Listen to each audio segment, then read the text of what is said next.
안녕하세요. 저는 60대 중반 여자입니다. 그동안 제가 잘못 살아온 건가 싶을 정도로 제 인생은 매번 고난이 뒤따랐었습니다. 어렸을 적에는 여자가 무슨 공부를 하냐며 공부도 제대로 시켜주지 않고 어릴 때부터 선을 보게 해서 몇 번 만나보지도 않은 남자와 대뜸 결혼시키셨어요. 부모님은 그저 집안에 돈이 많은 남자니 저를 굶기지는 않겠다 싶어 그렇게 시집을 보내신 거였어요. 하지만 결혼하고 나니 실상은 전혀 아니었습니다. 남편이 돈이 많은 척 차를 타고 입고 다녔던 옷들 모두 자기 매형에게서 빌려온 것이었습니다. 자기 누나는 정말로 시집을 잘 가서 돈 많은 매형에게 한 가족이 빌붙어서 돈 있는 체 하면서 살고 있었던 거였죠.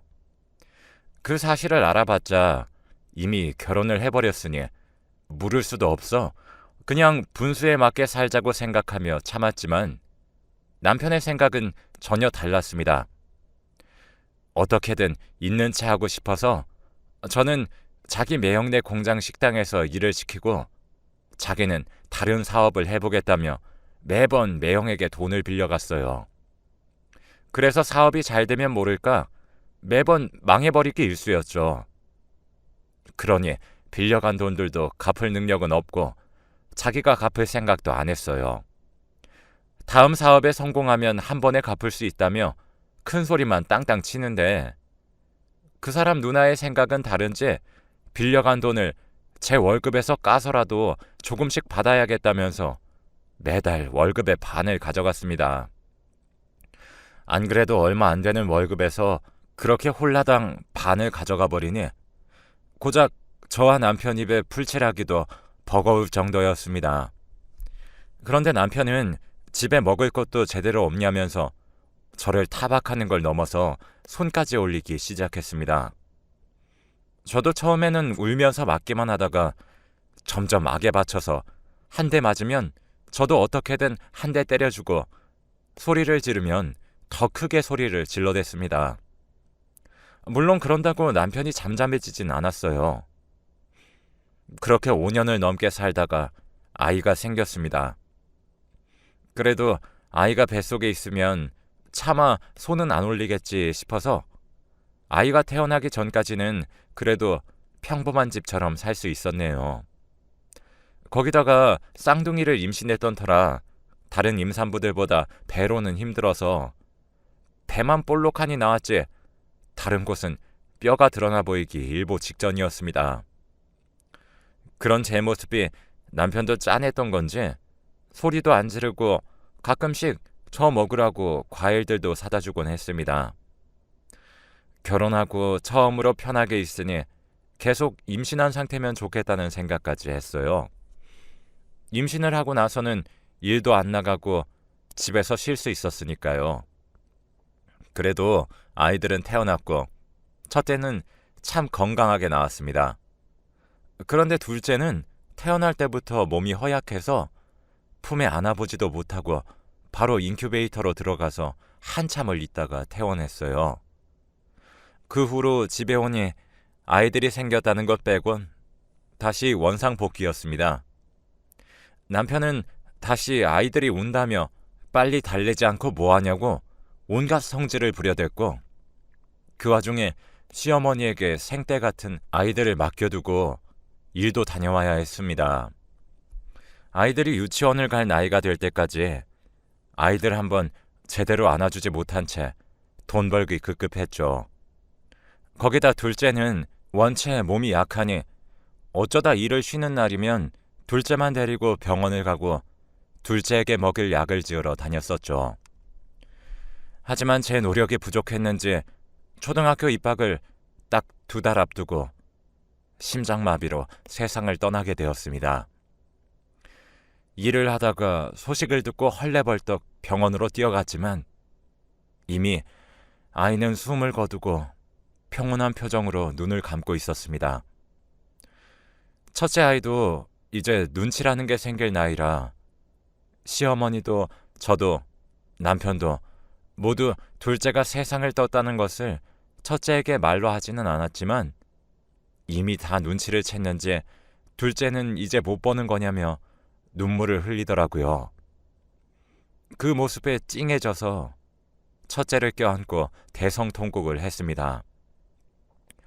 그 후로도 정신 놓은 사람 마냥 첫째만 보면, 하필 또 쌍둥이라 얼굴만 봐도 먼저 보낸 아이가 불쑥불쑥 떠올라 첫째를 제대로 쳐다보지도 못했습니다. 그럴 때마다 아들은 그 작은 손으로 제 눈물을 닦아주며 저를 달래주었습니다. 제가 갈수록 뼈에 살가죽만 간신히 붙어있는 수준으로 마르자 남편도 걱정이 된 건지 잠시 일을 쉬라면서 먼저 말할 정도였습니다. 남편은 남은 아이라도 잘 키워야겠다는 생각이 든 건지 일을 하다 말다를 반복하던 남편은 처음으로 2년을 그만두지 않고 일을 하기 시작했습니다. 하지만 아들이 고생하는 모습은 영 못마땅했던지 시어머니는 1년이 지나자 저는 집에서 뭘 하는 거냐며 이제 돈 들어갈 일이 잔뜩이니 나가서 돈을 벌어오라는 전화를 일주일에 몇 번씩이나 받았습니다. 그런 전화들에 몇 달을 시달리다가 남편에게 화가 나서 저도 일하러 가겠다고 했습니다. 대신에 시누이네 공장으로는 절대 일하러 가지 않겠다고 못 박았죠. 남편도 그동안 자신이 한 짓들이 있으니 조용히 제 말을 따라주었습니다. 그래서 집 근처 번화가에 있는 식당에서 주방 일을 시작했습니다. 2년을 쉬었다고는 하지만 그래도 20년을 가까이 일했으니 일은 금방 적응하고 꽤나 일을 잘해서 사장님께서 돈도 매번 넉넉하게 챙겨주셨습니다. 덕분에 돈 쌓일 날이 없던 통장에도 차곡차곡 돈이 쌓여갔습니다. 그렇게 돈이 넉넉함에도 불구하고 저는 계속해서 일을 했습니다. 계속 압박을 받기도 했었고 돈을 벌지 않으면 안 된다는 강박증도 비슷하게 가지게 되었습니다. 돈이 넉넉하니 아들을 먹이고 입히는 걸 넘어서 과외고 학원이고 다 해줄 수 있는 정도였습니다. 아들은 거기에 부응하듯 늘 상위권의 성적표를 가지고 나왔었고 이제는 그게 제 기쁨이 되었었죠. 그러던 중에 몇 년을 일하던 식당 사장님이 이제 자기 몸도 좋지 않고 자기 자식들도 가게를 물려받을 생각은 없다면서 가게를 정리하려고 한다는 말씀을 하셨습니다. 그동안 정이 들 대로 들어버려서 조금 섭섭해졌었지만 제가 뭘 어쩌겠나 싶어 가게가 언제쯤 팔리려나 하고 있는데 생각보다 쉽게 팔리지 않아서 사장님도 고민하는 눈치였습니다. 원래는 가게를 팔고 난 돈으로 제 퇴직금까지 챙겨주시려고 했었거든요.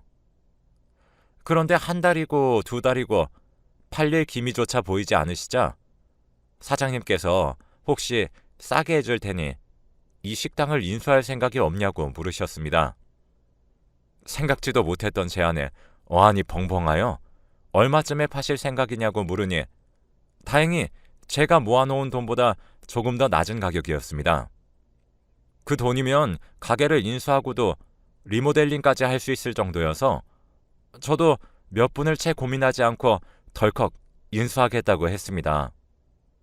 그 후로 순식간에 가게를 인수하는 계약서에 도장까지 찍고 저는 어엿한 식당 사장님이 되었습니다. 다행히 그 후로 장사도 잘 돼서 혹시나 장사가 안 될까 했던 걱정은 다 쓸데없었다는 것을 깨달았죠. 아들도 워낙에 성적이 좋았었으니 입시를 준비할 때는 부족함 없이 지원해서 아들도 좋은 대학교에 입학할 수 있었습니다. 그때는 이제 제 인생은 폈다고 생각했어요. 이제 시어머니도 시누이도 저를 괴롭히지 않고 돈도 넉넉하게 벌고 있으니 걱정거리가 없었죠. 그런데 그런 제 생각을 비웃기라도 하듯이 남편이 암 진단을 받았습니다. 평생을 담배를 입에서 떼지 못하던 사람이라 폐암에 걸려 이미 되돌릴 수 없는 상태였습니다. 저에게 못해준 것도 많은 남편이었지만 그래도 남편인데 살 날이 얼마 남지 않았다는 소리를 들으니 심장이 철렁 내려앉더군요. 이제 막 아들이 대학에 입학하고 힘든 시기가 다 지나갔는데 남편은 6개월 정도 남았다는 의사의 말과는 다르게 3개월도 채 살지 못하고 세상을 떠났습니다. 원래도 아들과 그다지 살가운 관계는 아니었지만 아들이 대학교에 가고 나서는 더 심해져서 저는 어디에 의지할 곳도 없었습니다. 아들에게 용돈이 필요하지 않냐는 핑계로 이리저리 말을 걸고는 했지만 그것마저도 5분을 넘기지 못하고 뚝 끊어지기 일쑤였죠. 심지어는 갈수록 더 쌀쌀맞아지더니 학교 근처에서 자취를 하겠다며 집을 나가서 살겠다고 돈을 달라고 하더라고요. 아들이 집마저 나가면 정말 되돌릴 수도 없는 관계가 될 것만 같아서 그건 절대로 안 된다며 못을 단단히 박아두었습니다. 하지만 그 후로 아들은 일주일의 절반은 넘게 집에 들어오지 않았고 어디서 뭘 하다가 오는 건지도 당연히 알려주지 않았습니다. 그러다 아들 가방을 빨아주려고 가방에 있는 쓰레기들을 꺼내는데 이상한 책자가 나오는 겁니다. 처음에는 작은 성경같이 생겨서 아들이 교회를 다니기 시작한 건가 싶었는데 내용을 읽어볼수록 사이비 종교인 것 같았습니다. 한참을 심각해져서 읽고 있었는데 마침 집에 들어온 아들이 제가 읽고 있는 것을 휙 낚아채듯이 빼앗더니 왜 남의 가방을 함부로 뒤지냐며 화를 버럭 내질렀습니다. 저도 아들이 사이비 종교로 빠지는 건 그냥 두고 볼 수만은 없었기 때문에 그 책자는 뭐냐며 추궁했어요. 그러니 아들은 제 말은 제대로 듣지도 않고 마음대로 하라며 집을 나가버렸습니다.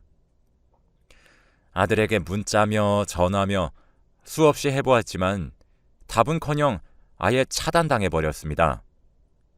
그 후로 아들이 군대를 가는 것도 보지 못하고 연락도 못한 채로 살았어요.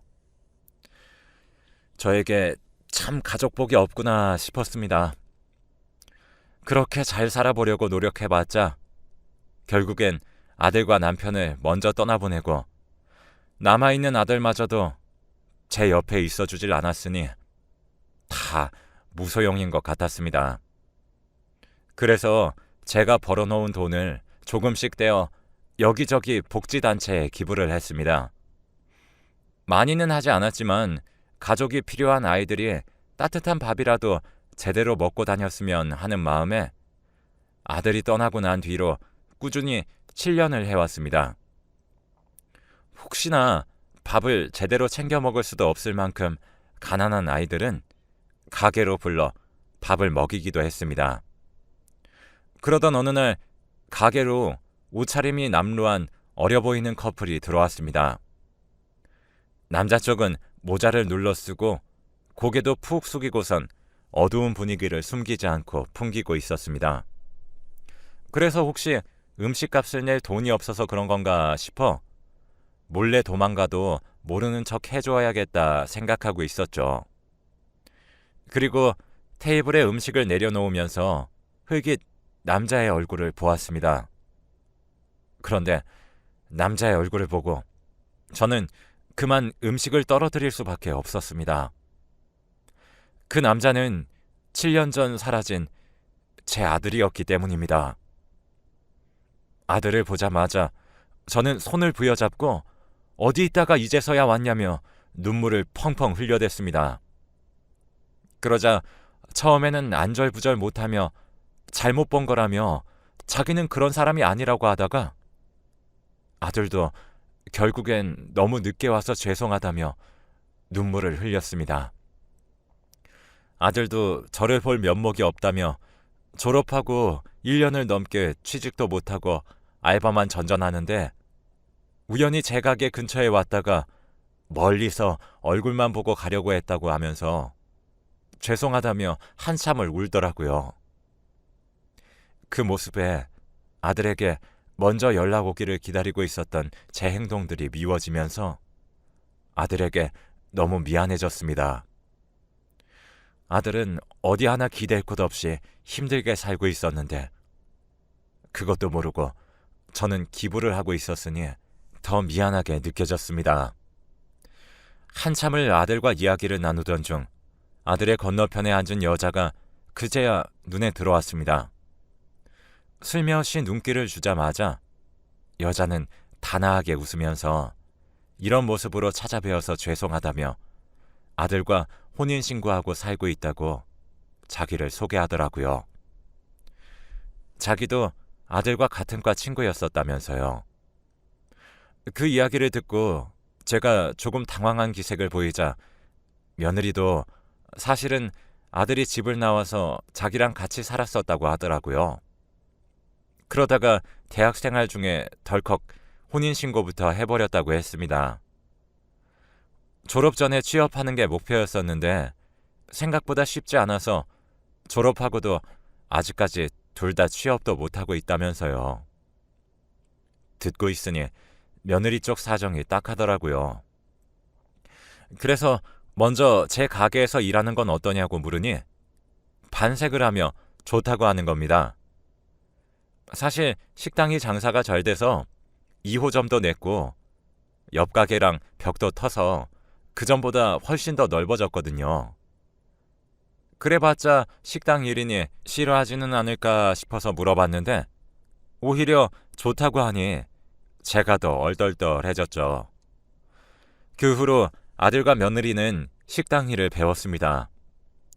생각보다 열심히 하기도 하고 일도 빨리빨리 배우니 저도 아들에게 식당 비법들을 조금씩 알려주기 시작했습니다. 이제는 제가 일주일 정도는 자리를 비워도 아들이 대신할 수 있는 정도까지 딱 3개월 걸렸습니다. 역시 어렸을 때부터 똘똘하던 아이라 일도 빨리빨리 배우더라고요. 아들이 저 없이도 척척 해내는 모습에 절로 뿌듯했습니다. 며느리도 마찬가지로 일도 잘하고 손님들에게 사근사근하게 웃으면서 서비스하는 모습에 절로 흐뭇해졌습니다. 그런데 그렇게 일을 잘 하다가도 일주일에 한두 번씩 일이 있다며 둘이서 사라졌습니다. 한 번은 너무 궁금해져서 대체 어딜 가는 거냐며 물었지만 둘 다 멋쩍어 하는 웃음으로 넘겨버렸습니다. 그래서 다음에는 뒤따라가서 확인해보니 아들과 며느리가 웬 허름한 여행사 건물로 들어가더라고요. 자기들도 이제 여유가 좀 생겼으니 여행이라도 가려나 보다 했습니다. 그런데 그 다음날 뜬금없이 며느리가 먼저 저보고 여행을 다녀오는 건 어떠냐며 그동안 쉬지도 않고 고생했으니 여행 가서 쉬다가 오라며 등 떠밀었습니다. 제가 망설이고 있자 비용은 자기들이 다 부담한다고 하더라고요. 사실은 이미 비행기표랑 숙소도 다 패키지로 예약해놨다면서 자기들이 가게도 잘 보고 있을 테니까 마음 편히 다녀오라는 소리에 전날 여행사를 갔었던 이유가 이거였구나 싶어서 저도 효도라는 걸 한번 받아나 보자 싶어 결국엔 수락했습니다. 혼자서 처음으로 해외여행을 가는 거니 조금 무서웠는데 가이드들도 다 있고 제 또래인 사람들도 많아서 그곳에서 친해져서 일주일을 신나게 놀다가 한국으로 돌아왔습니다.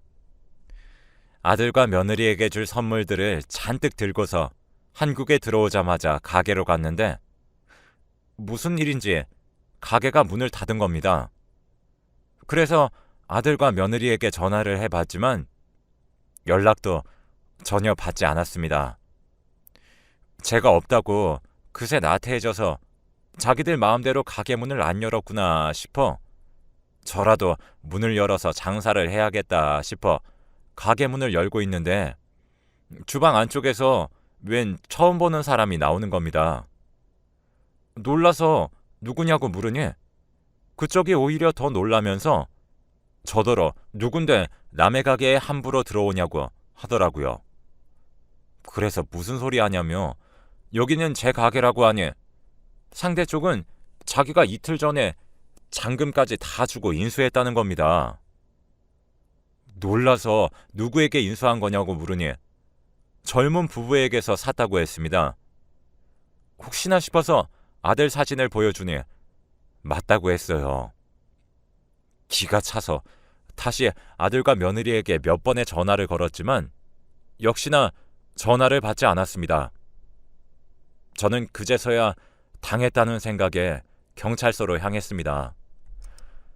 이미 가게를 판 돈은 아들이 다 받아서 날라버렸고 아들이지만 고소라도 할 참으로 경찰서에 가니 같이 아들네 집에 가보자고 하더라고요. 생각해보니 반년은 넘게 아들은 자기들이 어디 살고 있는지 알려주지 않았습니다. 매번 어물쩍 넘기며 대답도 하지 않았죠. 그런데 경찰이 알아낸 주소로 가니 저번에 아들과 며느리가 들어간 여행사 건물이었습니다. 어디 잘못된 거 아니냐며 경찰에게 물었지만 주민등록상 여기가 맞다며 일단 들어가 보자고 했습니다. 그래서 함께 들어가 보니 그곳은 가관이었습니다. 알고 보니 7년 전 아들이 빠졌던 그 사이비 종교 시설이었던 겁니다. 2층에 작게 여행사 사무실이 있는 것을 제외하고는 모두 사이비들이 바글바글 했습니다. 정말 거품을 물고 쓰러지기 일보 직전에 제 눈앞에 아들이 나타났습니다. 아들은 왜 여기 있냐면서 저를 데리고 밖으로 나가자고 했습니다. 저는 화가 치밀어 올라 어딜 나가냐면서 어디 사이비에 빠져서 엄마 뒤통수까지 칠 수가 있냐면서 소리를 고래고래 질렀죠. 그러자 여기저기서 사람들이 나오기 시작했습니다. 그중엔 며느리도 있었죠. 며느리는 저와 아들이 경찰과 함께 있는 것을 보고서는 경찰에게 무슨 일 있냐면서 아무렇지도 않은 척하며 뻔뻔하게 물었습니다. 그러고선 저에게 무슨 오해가 있는 것 같다면서 가족끼리 해결하겠다고 했죠. 그 말에 경찰도 어쩔 수 없다는 듯이 돌아갔습니다. 그리고 며느리의 눈빛이 돌변하더니 여기가 어디라고 감히 소란을 피우냐면서 몸도 마음도 경건하게 있어야 하는 곳이라며 저에게도 얼른 속죄하라고 방에 가두었습니다. 방에 갇히자 정말로 눈앞이 깜깜했습니다. 그런데 밖에서 문이 열리는 소리가 들리더니 아들이 문을 열고 얼른 도망치자고 했습니다. 무슨 일인가 물어보려고 했지만 나가서 말해줄 테니 얼른 도망치자고 하는 겁니다.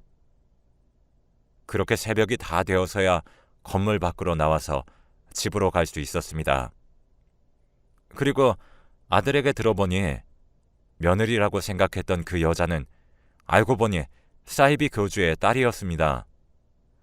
대학 시절에는 뭣도 모르고 사귀다가 사이비 종교에 빠져서 그 여자가 집에서 나와서 자기랑 같이 살자고 하는 것과 혼인신고를 하자고 했던 것도 다 허락해버렸다면서 자기도 정신이 이상해져서 그런 짓들을 했다면서요.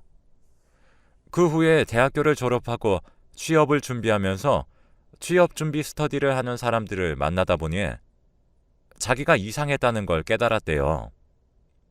그런데 이미 발을 빼기에는 너무 깊숙이 들어가 버려서 함부로 나가겠다고 하면 위험할 것 같아서 어쩌지 못하고 있었는데 그 여자가 먼저 눈치채고 제 가게를 자기에게 바치면 놓아주겠다고 했다고 합니다. 아들은 저를 본 면목이 없었지만 어떻게든 그 종교를 빠져나와야겠다는 생각에 수락했고 반년에 걸쳐서 제 가게를 빼돌리는 계획에 따랐던 것입니다. 그래서 어제 이혼 합의서를 쓰고 내일이면 이혼도 하고 돌아올 생각이었는데 갑자기 제가 들어와서 다 뒤집어 놓았으니 그 여자도 화가 나서 아들이 저에게 몰래 말한 줄 알고 아들도 가둬놓았다고 합니다. 하지만 다행히 아들처럼 이상한 걸 깨달았는데 못 나가고 있는 사람 2명이 있어서 그 사람들이 아들이라도 도망가라며 풀어주어서 저를 데리고 도망친 거라고 했어요. 지난 이야기들을 들으면서 소름이 저절로 돋았습니다.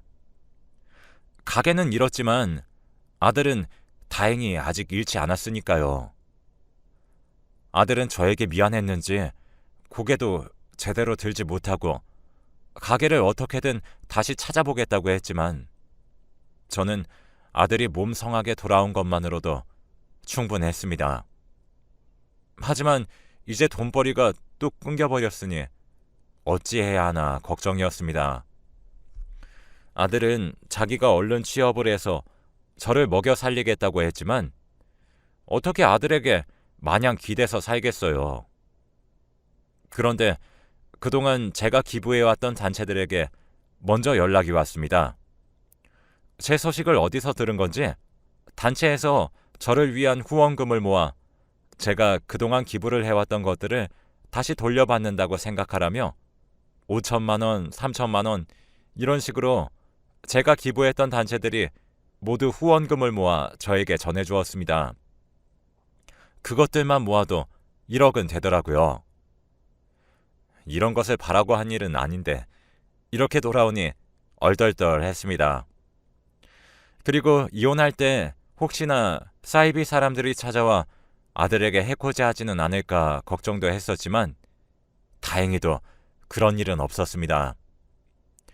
아들도 이혼하고 사이비에서 벗어나 마음 편히 취업 준비를 해서 그런지 1년을 넘게 못하던 취업을 순식간에, 그것도 대기업에 들어가서 적응도 잘해서 사수에게 칭찬받았다며 저에게 먼저 달려와 이야기해주기도 했어요.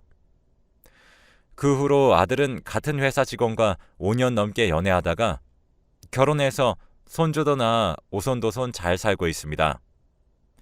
며느리는 아들에게 있었던 일들도 다 알고서도 괜찮다면서 아들과 결혼해줄 정도로 마음이 넓더라고요.